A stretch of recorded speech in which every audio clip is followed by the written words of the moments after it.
गणेशोत्सव आणि आगामी इतर सणोत्सव व स्थानिक स्वराज्य संस्थांच्या निवडणुका या अनुषंगाने मान्य पोलीस अधीक्षक श्री श्रीकांतजी देवरे सरांनी शहरामध्ये तसेच जिल्ह्यामध्ये अवैध धंद्यांवर कारवाई करण्याबाबत आदेशित केलेले होते.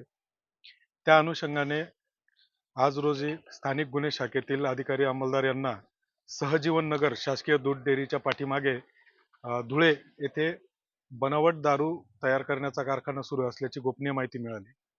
खात्री करण्यासाठी त्या ठिकाणी पथक रवाना केले असता त्यामध्ये संशयित गणेश नारायणराव निकम सहजीवन कॉलनी राहणार हा त्याच्या स्वतःच्या राहत्या घरामध्ये स्पिरिट तसेच इतर साहित्य दारू बनवण्याचे इतर साहित्य मशिनरीज असं तो ठेवून आणि त्या ठिकाणी दारू बनवत असल्याचे निदर्शनास आले.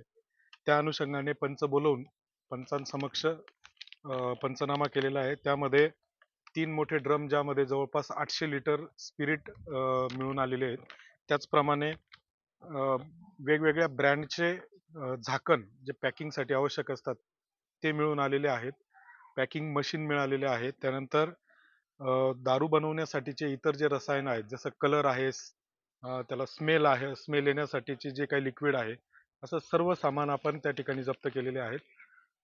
त्याच्यावर योग्य तो धुळे शहर पोलीस स्टेशन येथे गुन्हा दाखल करून कारवाई करण्याची तजवीज केलेली आहे. हा आतापर्यंत अंदाजे जवळपास 3 ते 4 लाखाचा मुद्देमाल असण्याची शक्यता आहे. त्याचा पंचनामा करून गुन्हा दाखल केल्यानंतर सविस्तर माहिती मिळेल अजून.